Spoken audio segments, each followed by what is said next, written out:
As notícias atualizadas o tempo todo. Bom dia, estamos chegando com o nosso Rádio Café de hoje. Vamos juntos até as 8h30 atualizar as principais informações da sua manhã. Polícia Civil cumpriu mais de 1.000 mandados de prisão no oeste de Santa Catarina. Algumas informações da Chapecoense, dupla Grenal, daqui a pouquinho no Rádio Café. A reportagem em tempo real.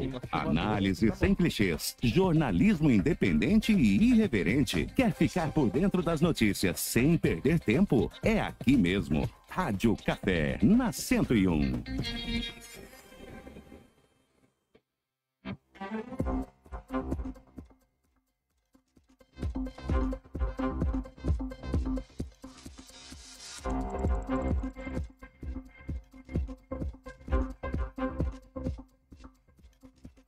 São 8h13 desta quarta-feira, 20 de março. Ontem, a população de Abelardo Luz foi surpreendida por uma microexplosão.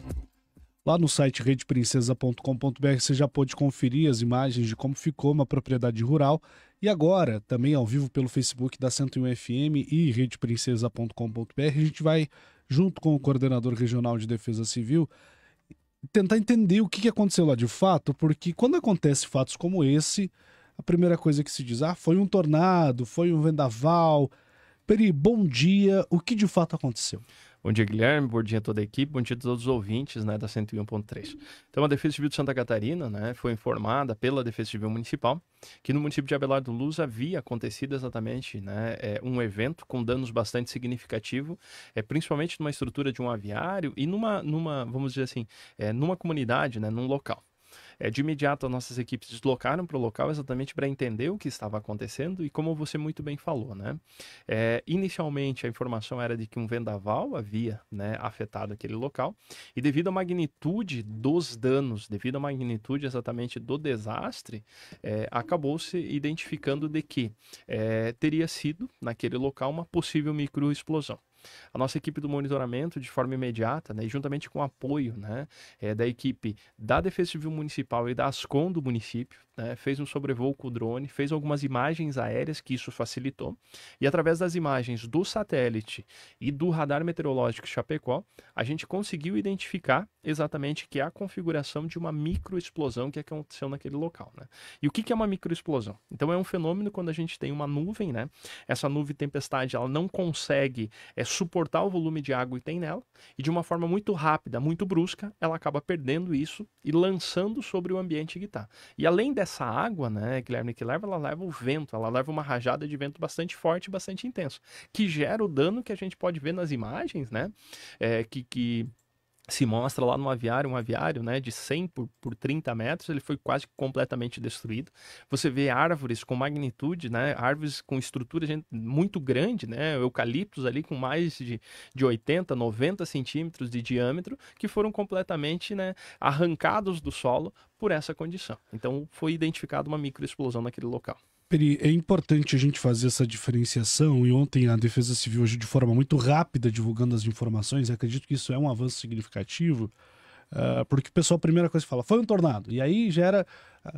a população do Oeste referencia a situação de Xanxerê, que de fato foi destruidor, avassalador. Então não foi porque características são diferentes, isso? Isso, é muito bem, Guilherme, o que você fala, por quê? Porque o tornado tem algumas características, desde a questão da sua extensão, o formato da destruição que acontece nas edificações e também a questão das árvores, né, que a gente fala que elas são retorcidas, são quebradas e são lançadas. E como você fala, é importante a gente entender que a nossa região é a segunda região do mundo com maior risco de tempestades severas. E o que são as tempestades severas, né, Guilherme?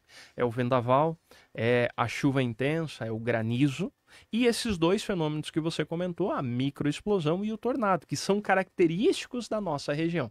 Então a Defesa Civil de Santa Catarina, por meio da Coordenadoria Regional, com o trabalho integrado das nossas estruturas da Defesa Civil de Santa Catarina, identificando, né, o evento que foi uma magnitude maior, já trouxe a informação à comunidade e à imprensa, exatamente porque estava analisando o que era, né, e dentro dessa análise, em cerca de 2 horas, a nossa equipe conseguiu fazer fazer a análise, né, dos produtos meteorológicos que tem, que é o radar e o satélite, e hoje a nossa equipe de meteorologia, né, é uma equipe extremamente qualificada, que aí num curto espaço de tempo, que quando chegou a informação, a gente tinha, né, as imagens e os detalhes do que era, junto com uma combinação das informações, né, das estruturas meteorológicas, conseguiu identificar. Então, exatamente trazer uma informação confiável para a comunidade e uma informação técnica, que muitas vezes as pessoas sabem, mas o que é a microexplosão, o que é o tornado? Então, existe essa diferença, e no município de Abelardo Luz, ontem, infelizmente, acabou-se tendo a confirmação dessa microexplosão naquele local. Por isso, você falava sobre essa questão que a nossa região é a segunda no mundo com maior probabilidade de acontecer essas intercorrências.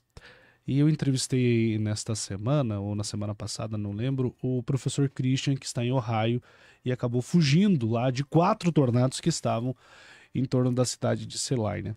E ele falava algo que chama a atenção, que é a questão da estrutura, para informar a população, para já trabalhar no processo de reconstrução. E eu lembro-me que do tornado em Xanxerê, que a gente vai inclusive rememorar agora em abril, infelizmente, foi falado que muito seria feito, né? Entre elas a construção de bunkers, a questão dos próprios sinais de alerta, os alertas pela Defesa Civil que de fato estão funcionando. Como é que você analisa? A gente teve avanços em relação a isso ou é tudo muito prematuro ainda? É prematuro, né, Guilherme? E é importante a gente dizer, o primeiro trabalho que nós precisamos fazer é um trabalho de mudança da cultura. Não adianta você ter um alerta, né, por o sistema sonoro, sirenes ou qualquer outra estrutura assim, e a população não saber como atuar ou como se proteger nessa situação. Não adianta você ter um sistema onde que você diz que tem ou não tem, né, o risco da tempestade severa e a população não saber o que fazer. É importante dizer que a previsibilidade do tornado da nossa região é bastante difícil, tá, de ser previsível. Então, nós temos exatamente algumas ferramentas que trazem para nós as características da tempestade severa. Como ontem, na região de Abelardo, nós tivemos às 13 horas e 2 minutos, 40 minutos antes desse evento acontecer, um alerta nível 2, que a gente chama um alerta moderado, na cor laranja, dizendo que a região oeste de Santa Catarina, englobando exatamente Abelardo Luz, tinha risco para as próximas 2 horas de tempestades severas, com granizo, vendaval, né, e a tempestade severa. Então, nós emitimos um alerta para essa situação.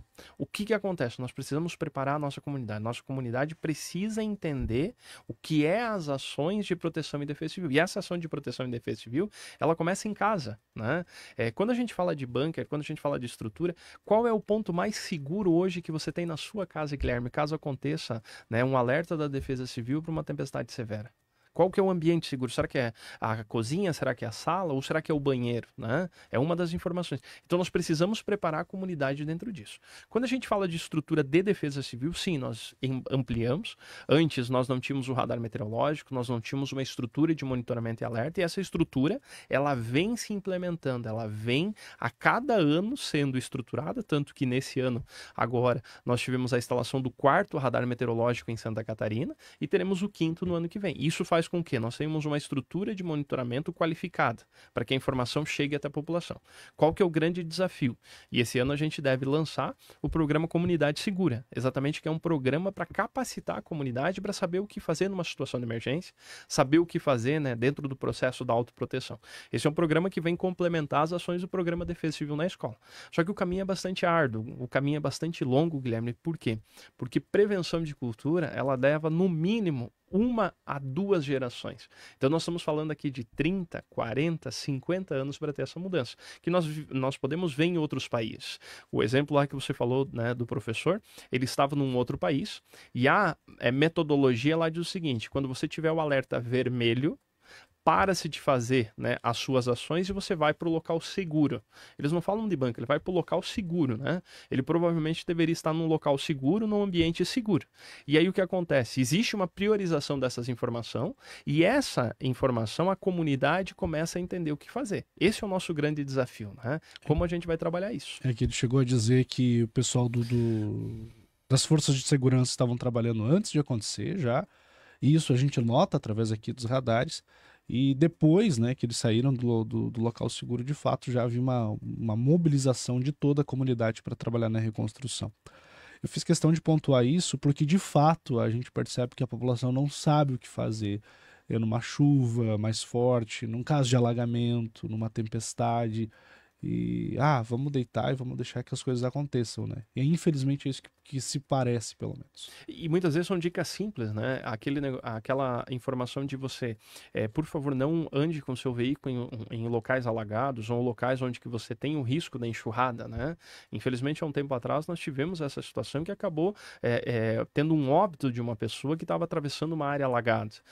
Se você pensar pós-evento, nós temos vários problemas. Ao exemplo de você fazer o conserto, né, do telhado, ainda quando o tempo ainda está meio chuvisco, né, ou chuvoso, aonde que você tem um risco aumentado disso. A pessoa sobe, né, na residência para tentar fazer o conserto, sem os equipamentos de segurança, sem os cuidados necessários, e acaba caindo, né, e sofrendo um dano maior do que aquele que teve do desastre. Então são várias ações que nós precisamos implementar. E isso não é uma ação só de defesa civil, né, Guilherme? Isso é uma ação das estruturas de segurança pública, de assistência social, de educação, de imprensa, né, que leva essa informação. Então, fazer a mudança de uma cultura é algo bastante difícil. E quando eu digo difícil, por quê? Porque nós precisamos parar o que a gente está fazendo e ficar atento a uma condição. E quando você tem essa questão de cultura, ela trabalha, primeiro, numa mudança de conceitos. Então, nós temos que entender que acontece o problema aqui. Primeiro, tendo essa mudança de conceitos, você vai para o segundo passo, que é a mudança, né, propriamente dito, do comportamento. Então, se eu sei que acontece, o que eu posso fazer? Né?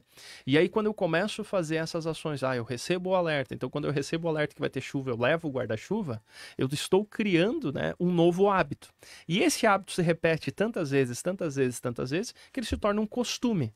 Então o que acontece? Toda vez que existe a condição de chuva, existe o alerta meteorológico, eu saio com o guarda-chuva, e além do guarda-chuva eu levo a bota, né? Por quê? Porque eu sei que pode ter esse local que seja alagado. E se esse local é um local que a gente chama de uma área de risco, então quando vier o alerta nível 1 para a defesa civil, eu já fico atento. Quando vier o alerta nível 2, eu já saio desse local porque é uma recorrência. Então você vê que são várias mudanças que a gente precisa fazer. E isso são mudanças culturais, são mudanças dentro do processo familiar, dentro do processo do dia a dia, que não é tão simples de acontecer. Aquela história que a mãe dizia para levar o guarda-chuva e a blusa faz todo sentido agora, né? Exatamente. A mãe sabia, ela fazia prevenção na sua base, ela fazia autoproteção. Ela olhava, entendia os sinais que nós tínhamos no tempo, que havia, né? Como antigamente, a gente tem o conhecimento empírico, que é muito importante em várias condições. Mas eu tenho o rabo de galo, né? Nas nuvens que são no céu. Isso daí é um tipo de nuvem X, né? Uma nuvem Cirrus, que para nós tem uma característica que pode ter a probabilidade de chuva a posterior, né? Mas ela já tinha esse conhecimento, porque ela viu várias vezes isso e sabia que ia ter chuva. Ou ela sabia que, em determinado momento, a partir do outono, que começa hoje, né? A gente começa a ter as temperaturas um pouco mais amenas, a partir, né, do mês de maio, junho, né? A gente já começa a ter a temperatura menor. De manhã cedo a gente tem exatamente o que a gente chama, né, dessa mudança térmica. De manhã eu saio mais friozinho, de tarde quente e de noite frio de novo. Então levar a blusa vazia isso. Então você vê que existe todo um conhecimento e toda uma cultura que foi passada de geração para geração. Peri, uma última pergunta, sem querer abusar do seu tempo. A gente começou o outono hoje, à 12:06, e a gente vem de várias ondas de calor, chuva, tempestade. Como é que deve ser esse outono aqui na nossa região? Então vamos lá, o que acontece? O outono, caracteristicamente, né, neste momento a gente trabalha com as amplitudes térmicas, né? Então nós começamos a ter a manhã, né, um pouquinho mais fria, meio-dia, né, mais quente, e à tarde a gente diminui a temperatura. Essa característica, principalmente para esse final de março, início de abril, faz com que as chuvas tenham uma distribuição, né, dentro da sua normalidade. E por que eu estou falando isso? Nós estamos saindo do evento El Niño, né? Ele deve passar agora dentro da neutralidade, e a partir de maio ou junho a gente deve ter o evento Laninha. O que diz isso? Diminuição da condição de chuva para nossa região especificamente, né? Fazendo com que a gente tenha a estabilidade dentro da média e abaixo da média. Nesse momento, o que se configura é que ainda a gente tem, né, algumas massas, né, de ar que trazem esse calor bastante intenso. É importante dizer que a partir de amanhã a gente tem uma frente fria que traz o risco de chuva. Depois dessa frente fria a gente tem uma frente, o que a gente chama, né, de um ar frio, né? Então, o que acontece? A partir de quinta-feira, a gente tem um risco temporal e as chuvas. A partir da sexta-feira, a gente já tem uma queda da temperatura.